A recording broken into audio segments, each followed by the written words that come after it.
Привет, дорогие друзья! Знаете, в последнее время, когда я слышу выражение западные ценности, принципы, вот это ценности, особенно мне ценности нравятся, я начинаю испытывать легкую блевоту. Я раньше думал, может, что-то скушал не то. Вот, может быть, так совпадает. Наелся, помидоров слишком много, знаете, как говорится, а потом послушал про западные ценности и как-то тошнит. Может, одно с другим не связано. Понял? Связано. Связано напрямую.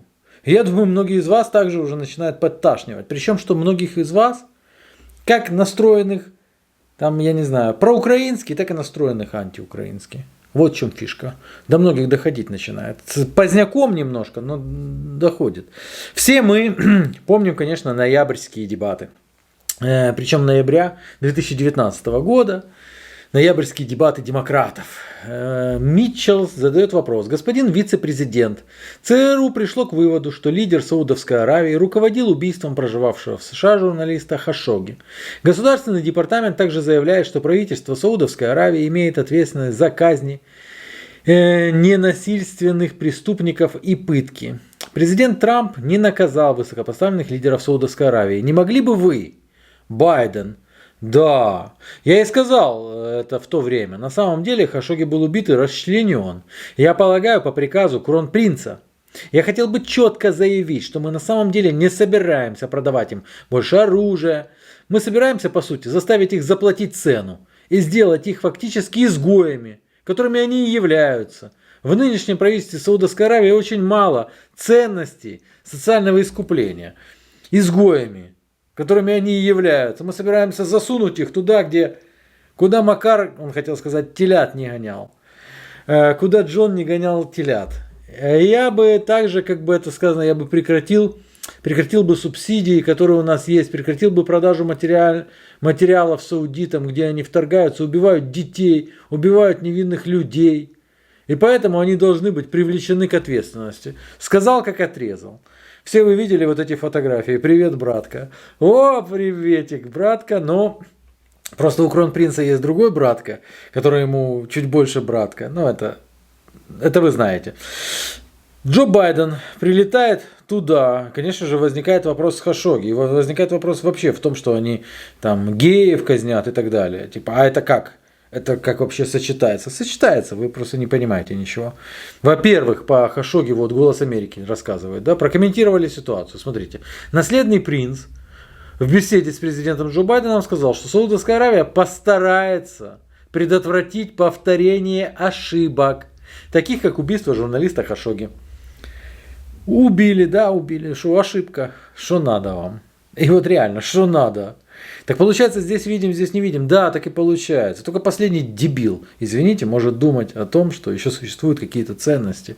Это так, знаете, вот как подрассказать, украсть что-то и так далее. Джо Байден сам пояснил перед поездкой, кстати, в The Washington Post.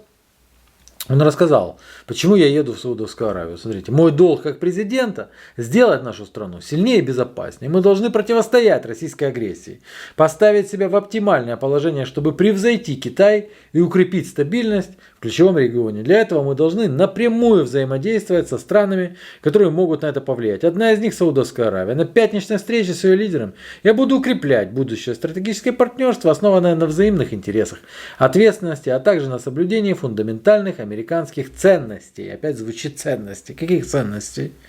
В Америке геев не казнят.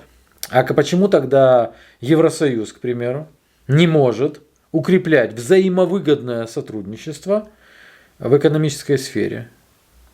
Не может. Штаты могут, а Евросоюз не может. Что произошло с турбиной? Наверное, вы слышали эту историю, но в украинских СМИ ее освещали только так, что президент Зеленский осудил. И очень показательная история с турбиной-то. Ценности и принципы. Принципиальные принципы. Прокачка по Северному потоку сократится на 40% из-за задержки Siemens в обслуживании. Заявила российская сторона, четко дав понять, что в связи с несвоевременным возвратом компании Siemens, Германия, турбины мы будем сокращать прокачку по Северному потоку 1. Газпром сделал несколько такого рода заявлений. Что как бы, не отдаете турбину, все, извините. В РФ прикрутили поток газа для Европы до 67 миллионов кубометров в сутки. 11 июля вообще остановили поставки. пояснив плановыми работами, прокачка должна возобновиться 21 июля. Вы понимаете, что произошло? Произошло то, что Канада расширила санкции против Российской Федерации. И это правильно. Ну ж правильно, Российская Федерация, агрессор. Надо расширить санкции. И, конечно же, под это попали турбины. Турбины Северного потока-1. Логично же, да? Siemens немецкий, в свою очередь, объяснила, что задержка турбин связана с тем, как раз таки, что Канада санкции расширила. Немецкая Siemens не может вернуть из ремонта турбины для Северного потока из-за санкций Канады. Представитель Siemens это объяснил, да? Но немецкий министр энергетики не поверил в это. Не поверил в то, что Российская Федерация ограничивает поставку газа. Я должен заметить, агрессивная, находящаяся под миллионом санкций Российская Федерация не подает в нужном количестве газ для Европы. Германия, вот как самый крупный этот самый покупатель, недополучает. Он не верит. Он говорит, за этим всем стоит политические какие-то основания. Действительно, я думал, что не может такого быть просто. Сомнительная стратегия. «Газпром» объявил, что снова сократит поставки газа по Северному потоку-1 по техническим причинам. По словам министра экономики, я его энергетики назвал, экономики, извините, Россия хочет вызвать беспорядки нынешними перебоями в поставках газа. Причины, приведенные российской стороной, просто притворно. Очевидно, что это стратегия по созданию неопределенности и взвинчиванию цен, рассказал он. Siemens также усомнились в том, что здесь причина в турбине. Причины политические не может быть. 6 тысяч санкций, и причина при этом политическая. Небывалая какая-то наглость со стороны Российской Федерации. Но вот они всерьез это заявляют. И Siemens заявляет, что нет, это не техническая причина. Вот, значительное сокращение поставок российского газа в Германию произошло по политическим причинам, а не из-за невозвращения турбины для газопровода Северный поток-1. Потом министр экономики Германии, тот самый, который не верил в то, что причина на самом деле не политическая, начинает обращаться к Канаде. Но как хитро он это делает. Вот Bloomberg сообщает, что министр экономики призывает Канаду помешать Путину в вопросе газа.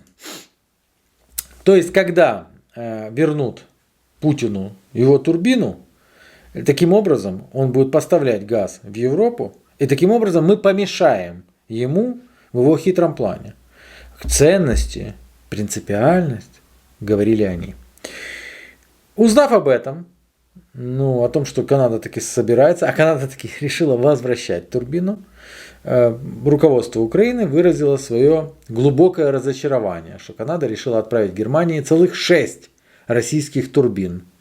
Турбина двигается по назначению. Все, Канада отдает турбину, турбина поехала. Зеленский же заявляет, что он никогда не примет это решение Канады, тут Германия, то есть Канада, в общем-то, и уже ни при чем, это Германия теперь отдает. Канада вернулась к Германии, на Германию санкций нет, Германия последняя, а кто последний, тот и квач. И вот Германия отдает русским, значит они квачи. Зеленский им никогда этого не простит, не забудет и не простит. Уже до этого он заявлял о том, что можно не сомневаться, что Россия теперь постарается не просто максимально ограничить, а полностью перекрыть подачу газа в Европу. И рассказывает о том, что Германия идет на уступки. Подождите, в Канаде у нас есть свои люди. Я имею в виду не только многочисленную диаспору, но и Христю Фриланд. Христя нас не сдаст, а Христя сдает. А Христя говорит, что мы остаемся приверженцами Украины. Любим всем сердцем, поддерживаем. Но фишка в том, что Канада поступила правильно, вернув Газпрому турбину для прокачки газа. Потому что, хоть и мы и остаемся надежными партнерами, но возвращение турбины было критически важным для Германии. То есть наши друзья просили ее отдать. Мы же не можем взять и подставить друзей. Они же просили на самом деле. Тем временем долг европейских энергетических компаний вырос до 1,7 триллионов долларов из-за энергетического кризиса. Хотя в ЕС замечают, что ряд происходит мер для того, чтобы бороться с этим кризисом. Вы знаете, конечно, про эти меры, да, про то, что, в принципе, кондиционирование теперь 28 – это хороший прохладный воздух и так далее. Вот такие вот меры. Как в 18 веке, как будто бы не в 21. Больше они заняты там на самом деле важными вещами, введением 7, 8, 25 пакета санкций. После этого возникает вопрос, а что ж такое Россия, смотрите, как отвечает. А что, вы не были готовы к тому, что Россия будет так отвечать? Вы же, получается, умственно отсталые, что ли? Я не верю. Я не верю. Не может такой огромной частью суши руководить группа умственно отсталых людей. Я не верю. Я не знаю, связано ли то, что с Шевченковского дуба в Таллине спилили ветки, с кризисом, который начинает наступать. Может быть, кто-то уже запасается на зиму. Но то, что в ведущих европейских и американских СМИ четко говорится о том, что зима близка и это трындец, это факт. Это не российская пропаганда. The Economist сообщает, европейская зима, недовольство, несколько бедствий за последние десятилетия едва не разорвали Европу на части, в том числе кризис евро в начале 2010-х, иммиграционный кризис в 2015-м, зимний энергетический шок 22-го еще может присоединиться к ним. Еще раз единство и решимость континента вот-вот подвергнутся испытаниям. Но единство еще более единое получается, потому что решение о принятии Албании и Северной Македонии уже принято. Северная Македония, напомню, это самая бедная страна. Вы можете посмотреть фотки. В Северную Македонию почему-то не едут отдыхать, знаете, как говорится. А Албания, я вот когда слышу про Албанию, в общем, ладно. Короче, Газпром заявил, что тем не менее не может гарантировать функционирование газопровода Северный поток. Тут есть два варианта. Или 21-го газ пойдет, или 21-го там газ не пойдет. Смотрите, для России это заработок. Продажа газа – это однозначно заработок. Для России это же принцип. То есть в тебя летят санкции. Зачастую аргументированные, вполне аргументированные. Иногда не аргументированные вовсе. Как в частности, я не вижу, почему должны страдать там обычные люди, которые не являются... Ну, короче, это мое мнение, я его высказывал много раз. Но, если с другой стороны есть принципы какие-то, то почему же эти принципы так обходятся? Вот так. Вы знаете, что сейчас уже санкции тоже немножечко так, подвинут для того, чтобы российские банки могли все-таки проводить некоторые платежи, связанные с продовольствием. С продажей, я так понимаю, продовольствия. А как это так? Тут есть, а тут нет. А тут мы чуть-чуть вот так вот закроем глаза. А тут чуть-чуть штангу подвинем, знаете, чтобы мячик залетел. Это и есть та самая пресловутая принципиальность и те самые пресловутые ценности, которых нет.